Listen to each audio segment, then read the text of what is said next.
everybody, and welcome into Undisputed. I'm Jen Hale here with Skip Bayless and Shannon Sharp. It's going to be a good one today. Hi, guys. Good morning. Oh, baby bird came through again, huh? Oh, so now you're claiming him after you picked Dallas to win the series, then you completely abandoned Dallas, said they were going to lose last night and get swept.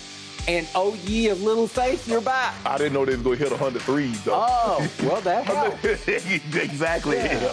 But baby bird is he's still bird, right? What if they hit 100 threes the next game, the next game, and the next game? Okay. Let me see if I get a little do out of this one, sis. Right. You counting on them hitting 100 threes the next 3 games. They made it rain 3, guys. They live and die by it, and last night the Mavericks lived. Luka and Dallas avoided elimination, a 119-109 victory over the Warriors. After the game, Luka said yes, he still believes the Mavs can come back in this series and win, despite an NBA team never coming back from down 3-0 in a series. All right, Shannon, you've been back and forth a bit on this. What percentage chance do you give Luka and the Mavericks at becoming the first team ever to come back from 3-0? Well, anything is possible. Hell, we put man on the moon. So there's a possibility right there, Skip. But I'm going to say it's less than 1%. I'm going to say 0.5% that they're able to come back. And I'm going to say it's less than 5% that they win the next game and get an opportunity to bring it back to Dallas. That's you should say, well, Shannon, what do you think the chances are? Come all the way back from 3-0, all the way back 3-0 and win the series 4-3. 0.5%.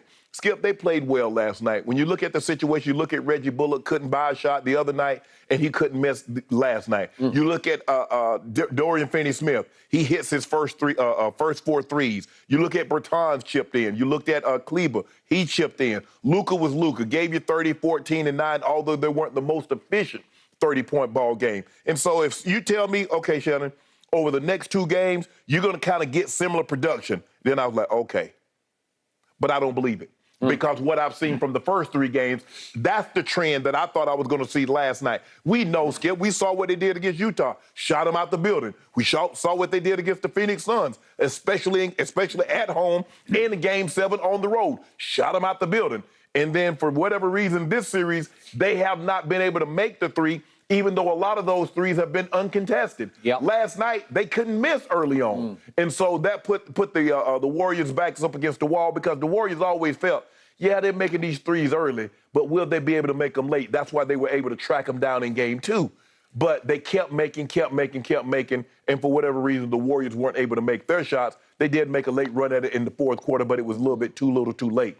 But no, I'm not. Look, I understand what Luka is. If you tell me, if you say, Shannon, there's a 75% chance that Luka's going to be Luka. I have a 100% chance Luka's going to be Luka. I don't worry about him. But his supporting cast, Skip, they had 6 guys in double figures.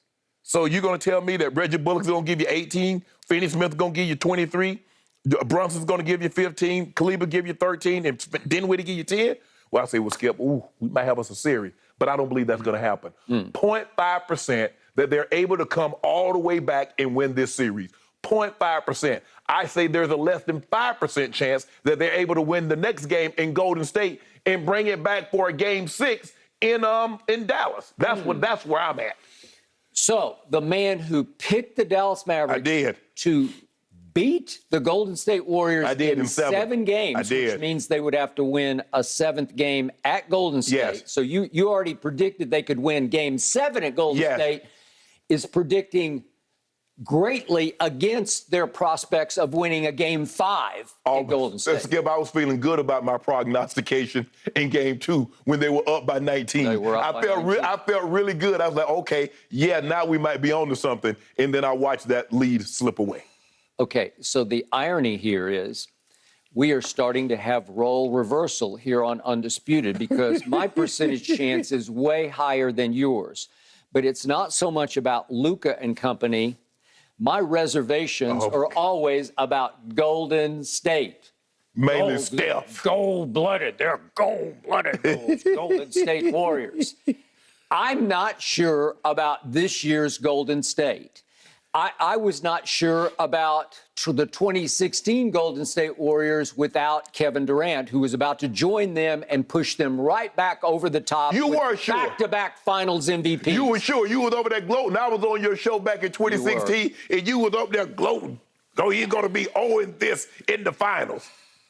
Who knows? What if Draymond gets suspended the next game? You never know about Draymond. He might do something wacky and just go off and go completely over the edge and get suspended for Game 6 back in Dallas. You don't know. I think did that not happen in 2016? It did, but I think he's smarter than that now. Everything, the tables turned like crazy. And from 3-1 down, not 3-0, but from 3-1, so now it is 3-1 here in this series.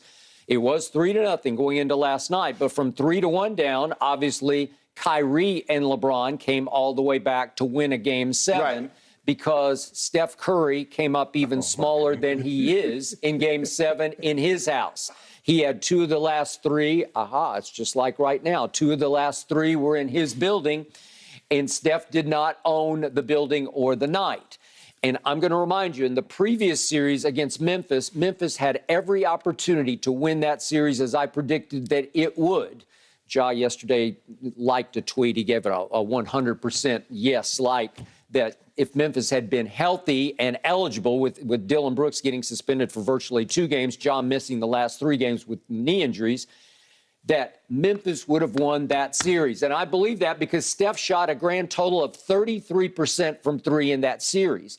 Steph has not been Steph. He's been strangely, oddly, weirdly missing free throws and looking around like, what am I doing? What has happened to me? He just missed 1 last night, but he didn't get to the line much, but he missed, I think it was his first one of the night, and then he made 4, but he was 4 out of 5. Right. My point is that the key is Game 5, because let's just do the quick hypothetical. What if Luka and company carry this momentum that they built in the second half? They were highly impressive in the 3rd and 4th quarters last night to me.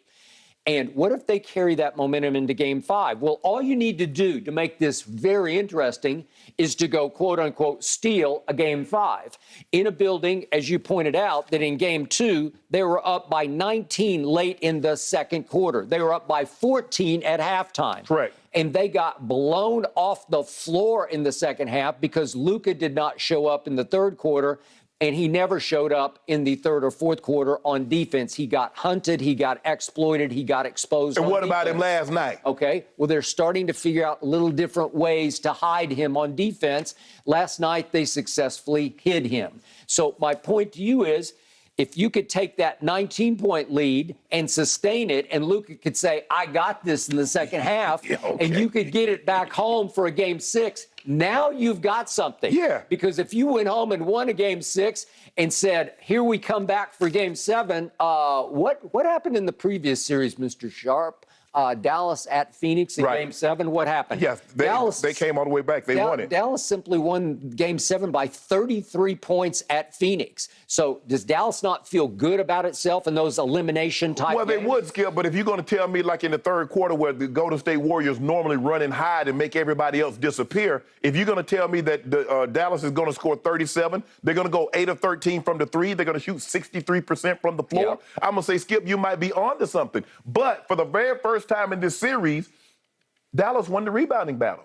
They were minus 14 per game. Last night, they were plus 3. Okay. And it seemed like all of a sudden, everybody was the loose balls they were getting. Bertans battling for a loose ball. Kicks it to Finney-Smith in the corner, 3-ball. We didn't see that the first 3 games. So you're telling me they're going to keep this up for the next 4 games?